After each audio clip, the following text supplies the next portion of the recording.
Есть.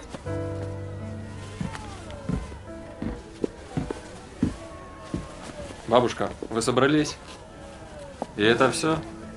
Здесь Бог, память и хлеб. Человеку этого достаточно, чтобы жить.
Невозможно изучать историю Крыма, не опираясь на письменные источники тех, кто описывал события, связанные с Крымом, для крымских библиотек и крымских музеев.